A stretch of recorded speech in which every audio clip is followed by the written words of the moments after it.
Welcome to the Take to the North podcast. I'm David Haugh from the Mully and Haugh Show on 670 The Score. Dan Wiederer from the Chicago Tribune covering the Bears. Adam Sadzinski is our producer and our mailman because this is a mailbag edition of Take the North. The Take the North pod can be reached via email, takethenorthpod@gmail.com, on Twitter @takethenorthpod, and you can send us questions and we will try to answer them because we like to maintain our connection with the people, Dan. It's important to maintain connection with the people. Not just the people, the smartest podcast audience following the Chicago Bears anywhere, as you know. And we never, ever waste an opportunity to point that out. No doubt about it. So let's get started. Let's bring in mailman Adam Sadzinski so he can ask us the first question, and we will do our best to go around and answer it. All right, so guys, we'll start out with our Gmail today. And again, that Gmail is takethenorthpod@gmail.com. This one comes in from Tyler DePatis, who is actually a friend of mine from high school, big listener of the pod. So shout out to Tyler, who's a new father, by the way, of about 7 weeks ago. Congratulations, Tyler. And so, yes, congratulations. Finally got to meet the kid this last weekend, but that's not why you called. Tyler wrote in and said, as of today, neither Rome Odunze or Caleb Williams has been signed. Should we be concerned? And he would also like some clarification about them and maybe just players in general not being signed but practicing during these off-season workouts. Dan, you take a stab at it? Yeah, so there is no obligation to be under contract to participate in the off-season program. There is an obligation to be signed under contract to join training camp. And so, as we know, we've seen things happen in the past.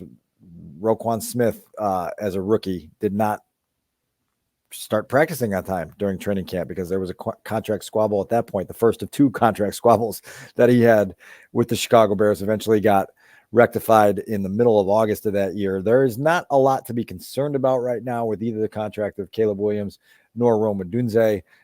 If we get within a week of camp and things are still not done, then maybe we start to say, okay, let's put a pin in this and be, have it on the radar. But right now, I think inside the building, there's a sense that this will get done, that the first round across the league is kind of ongoing and getting done in various stages at various speeds. Both of those players should be under contract by the time the rookies report to camp on July 16th, which, as you know, is less than 5 weeks away now. For the start of training camp. And so I wouldn't lose a lot of sleep at this stage with that question. I have to ask the question because Mike Florio addressed it the other day on Mully and Haugh, and he is right when he references the Roquan Smith example from 2018. Boilerplate contract, 7th or 8th overall pick, ended up being a holdout because there was some specific language. I remember covering that story very closely, dealing with both sides. None of that stuff is expected. There's none of that kind of language that needs to be hammered out, is there? I don't believe so. Look, like, Caleb is not working with an NFLPA certified agent. He does have a team, including some legal people that are going to help him through the contractual side of his entry into the NFL. I don't know who Rome's agent is off the top of my head right now. I can look that up later, but I would expect the both of those contracts to get done. Tyler, obviously, as a new father, is losing sleep as it is. He doesn't need to lose more sleep over these top 10 pick contracts here. And I wouldn't do that. Yeah. Rest well, Tyler. Also, Caleb might be too busy with his new business venture, the investment firm into private equity, Midas 888. You're ready to plug that, right? And so, yeah, it is. I mean, he's got other ways to get paid in the meantime, right? But right. Hopefully he'll have an NFL paycheck from the Chicago Bears here very soon. All right. Next question. So, and I'm going to work on trying to figure out who Rome Odunze's agent is while you guys answer this next question. But we'll go to our Twitter account for this next one. Again, it's @TakeTheNorthPod.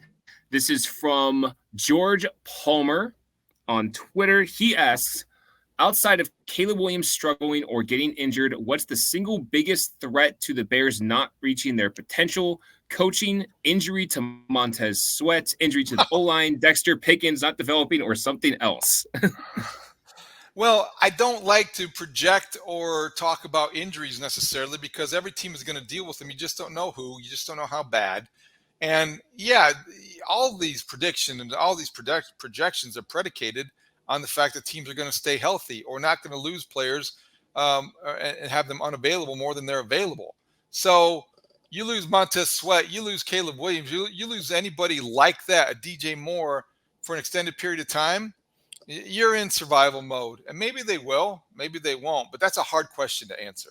My gut instinct, David, is that Montez Sweat's absence would be one that would debilitate them. And then in the same breath, I say to myself, instability on the offensive line. To me, that's the number one worry of derailing a season in a quarterback's development, is having something go wrong or multiple things go wrong up front, particularly in the month of August or early September, where you go, oh my God, we're doing this again, where we're having a weekly guessing game on who the starting five is going to be and where certain players are going to line up. Are they going to be on the left side? Are they going to be on the right side? Are they going to be inside? Are they going to be outside? And you just don't want to get that whole carousel spinning too quickly. And so, we had a discussion, you and I, 2 weeks ago about the reasons to at least have the offensive line on your radar. That's one of them, because if there's instability there, all of a sudden you're asking a rookie quarterback to overcome more than he needs to at this stage of his development. And you don't want to have that happen with a team that has playoff aspirations.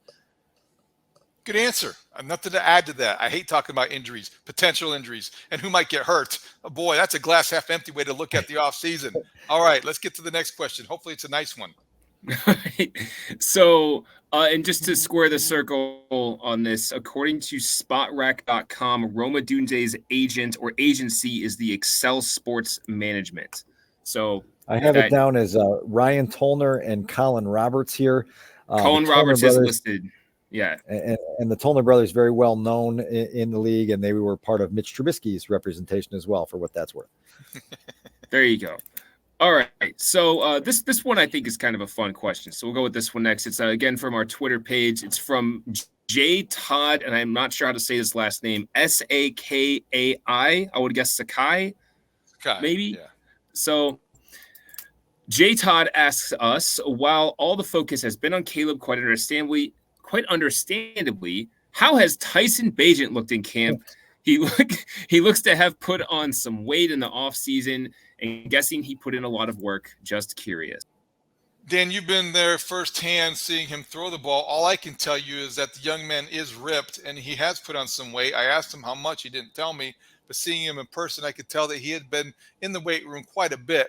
I can't speak for Tyson's progress, but I can remind our audience, I did beat his father, the champion, in an arm wrestling match that he challenged me to. It was on TV. I do have documented evidence of it. So I don't know about Tyson, but I know Travis had a bad offseason. I was going to remind the audience of that as well. You asked Tyson how much weight he put on. He wouldn't tell you, and so then you went and beat up his dad. Which was an interesting approach. How it happened. That's not how you used to do it as a reporter, but now on the TV and radio side, you just take things into your own hands a lot quicker. Sometimes you got to muscle up, Dan. About you. You just got to muscle up.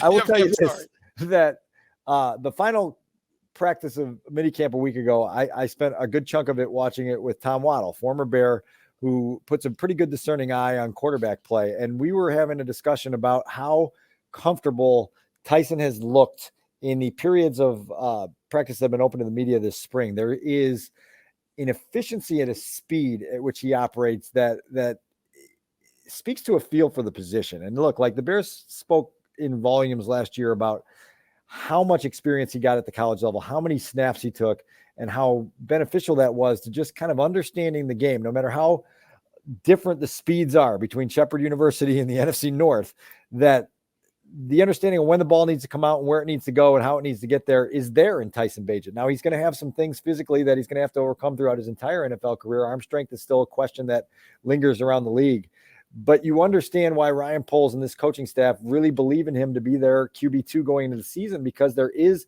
a feel for the position that this spring has been noticeable on the practice field, to be honest with you. And so it gives you that comfort of knowing, and look, like we've said it, like every single season that I have covered the Chicago Bears, at some point, the backup quarterback has had to make a start. So Tyson Bagent, the odds say, is going to make a start in 2024. You want to go into that week, whenever it may come, with a feeling like you're in good hands. And right now, I think they feel like they're in good hands. Any impression left at all by Brett Rippon? He has been mentioned in a couple of comments by Hits the Caleb golf Williams. ball a ton. That's the impression that Brett Rippon has left All so right. far. Hit at 337 at the golf outing, was winning Top Golf with Caleb and Cole Kmet. Brett Rippon, your guy, maybe a sleeper for the U.S. Open this weekend. Oh, maybe so. Depends on whether or not he has a toe infection, maybe, because John Rahm's out because of that. How about that? All right, anyway, we digress. All right, next, Adam, what else is in the mailbag? We'll go back to our Gmail for this one. Again, it's takethenorthpod@gmail.com. This is from AJ Machani. We've got some tough names in this one. Matchani. So AJ asks us, outside of Justin's slow development, what were the signs pointing towards the slow start the Bears had in 2023? And do you see any of those same signs this time around? A slow start this season would certainly derail things as the schedule gets tougher later on. Well, I'll just say it's impossible to answer that question now because they haven't put the pads on.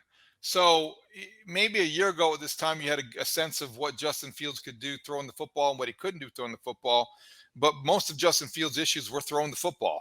And I don't think that you've had that kind of concern coming out of OTAs or minicamp or the summer portion of the program, the offseason, if you will. And as far as the 0-4 start, I don't think the Bears can afford to do that again. If you're Matt Eberflus and the schedule's conducive to winning, and you also have a better team, you got a better roster. So I don't know about some of these other things that are going on and what we're looking for, but it's hard to look back and say, well, you missed something last June that said they're going to start 0-4.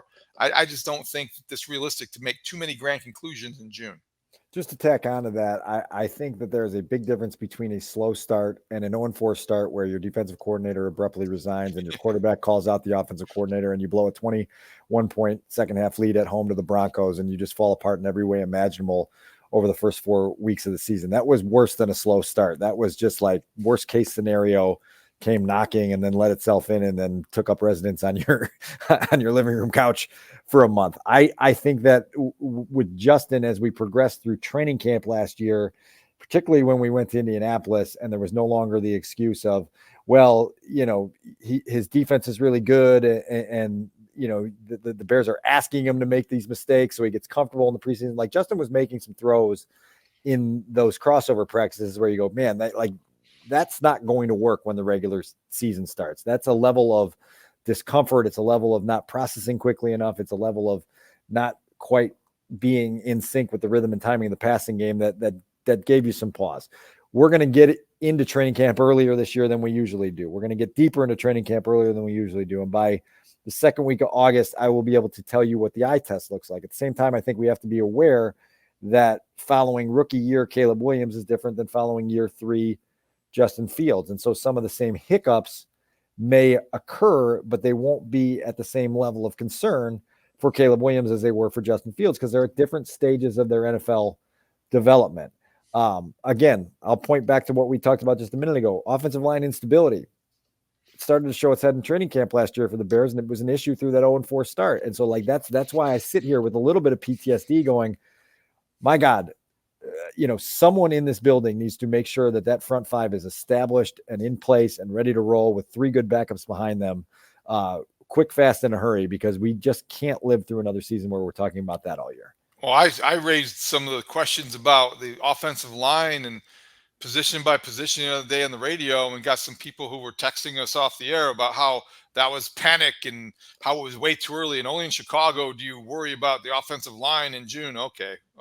Talk to me in September, because the offensive line, that's an annual tradition. It's an NFL tradition in most cities, definitely a Bears tradition. The offensive line is going to have an issue with depth, with attrition, and with quality. If it isn't, it will be the exception to the rule. No question. And so, yeah, get that figured out. Next.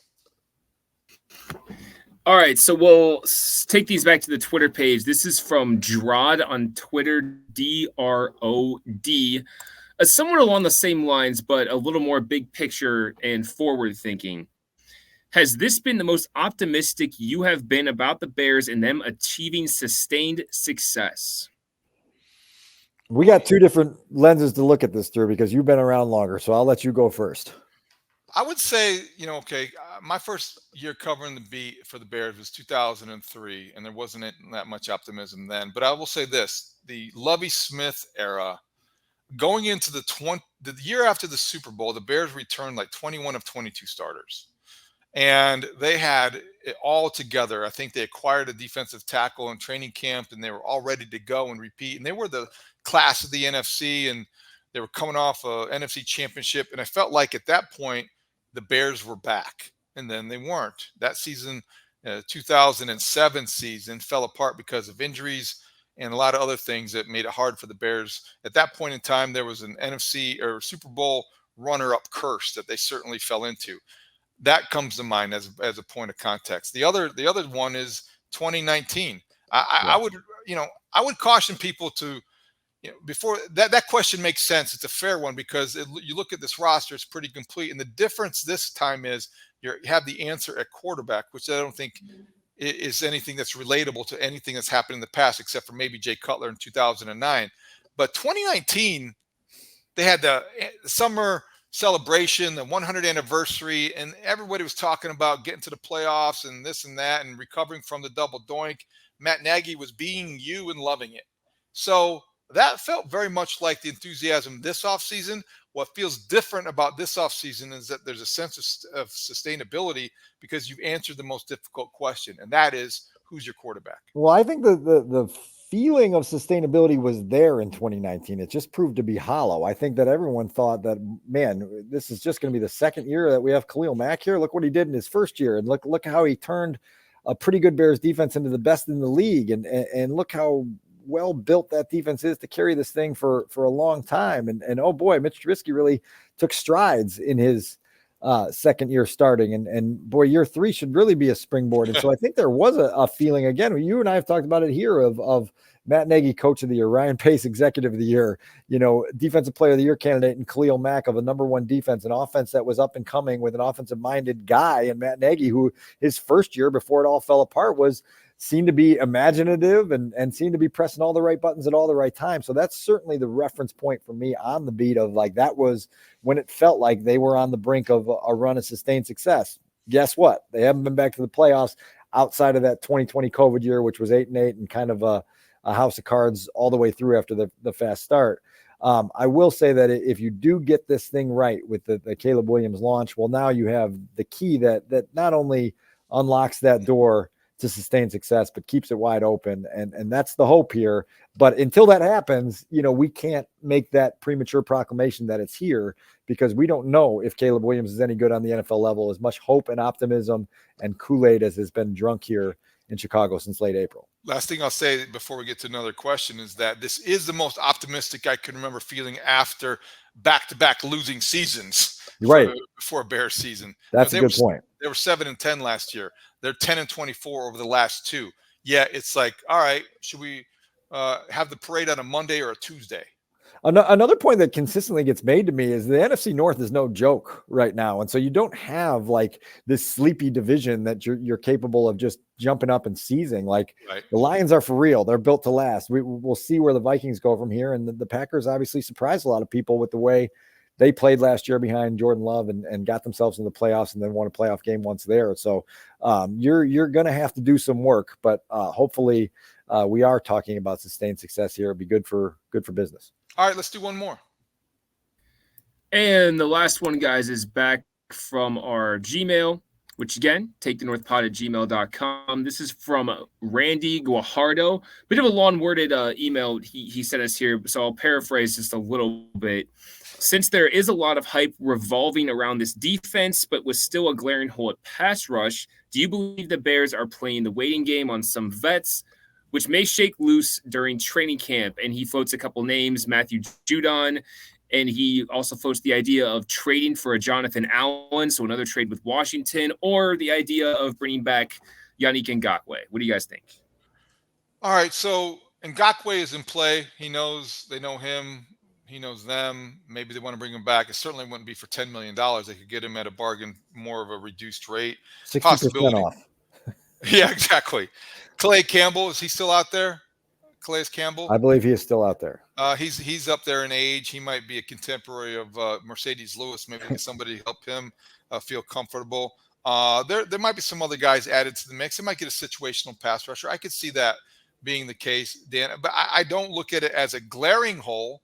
I think it's something you want to address. You can scheme your way to the quarterback. The Bears aren't necessarily known for doing that. They like to get up there with their first front four. But I would say that, yeah, the defense is highly respected and the expectations are soaring and their confidence is too. They do have that as the one weakness of pass rusher opposite Montez Sweat. I do think that the pass rusher opposite Montez Sweat is not yet on the roster. Yeah, I do not think they're done shopping. I think that there is going to come a period as we get into late July, maybe even early August, where some guys that are sitting home on their couch looking for opportunity and looking for a paycheck are going to say, okay, it's time to get a little bit more serious about engaging in discussions and finding the opportunities that make the most sense. The Bears are attractive too for somebody that wants to come in and be part of what is an exciting situation right now at Haugh.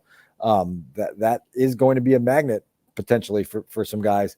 We mentioned Ngakoue, if the Bears do bring him back, which is certainly something that's within the realm of possibility, it would be at their price, and they would make sure that they got it at their price and they would try to get more out of him than they did in 2023. The one thing you always worry about, and Ngakoue is a perfect example, is when a guy hasn't been part of your offseason program, when he hasn't, built up the chemistry and the equity and all the things that come along with being around. How long does it take him to get up to speed? It was one of Yannick Ngakoue's worst production seasons of his career, if not his worst. And you wonder how much of that is tied into the fact that he didn't get here till August a year ago, obviously ended the season with a season-ending injury. But we'll see where they take it. I would just promise you that Ryan Poles is not just checking the box and saying we're all good up front. He's going to continue to explore options. And I think he has the intention of trying to explore those options with the idea of signing somebody before camp starts or shortly thereafter. That'll wrap up our mailbag episode. Keep them coming to our Twitter feed at Take the North Pod, our email address, takethenorthpod@gmail.com, or just let us know what you think by yelling at Adam, if you want to yell at Adam somehow, some way, some method. Anything else, Dan, before we wrap things up? No, we covered a lot of ground here. It's been a good, productive week on Take the North and a good, productive offseason for the Bears, and now we cross that bridge. Couple programming notes. I did a really interesting podcast with our friend across the pond, Noel Dowling, at the Irish Bears 1. That's where he is on Twitter. It is the Irish NFL Show. It's a good podcast, and I think that he is willing to return the favor, Dan. He'd be a good guest to have in the next week or so, just to talk about the vantage point of the Chicago Bears and the fandom that exists in Ireland. He's outside of Dublin, might be kind of fun, and he has definitely a knowledge base for this team that people will appreciate. Yeah, that'd be good. I'm all for it. Let's bring the guests on. Let's keep them coming. I love the accents because I also had a really good interview with, I have to share this, Boomerang. the punter down under, Trick Shot Tory. Tory Taylor was on Football Night in Chicago on Tuesday. Got a chance to interview him for the first time one-on-one.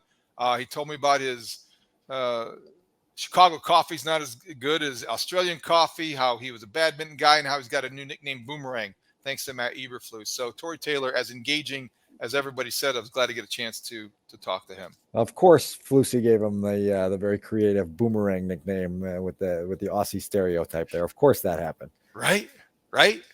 Yeah, definitely.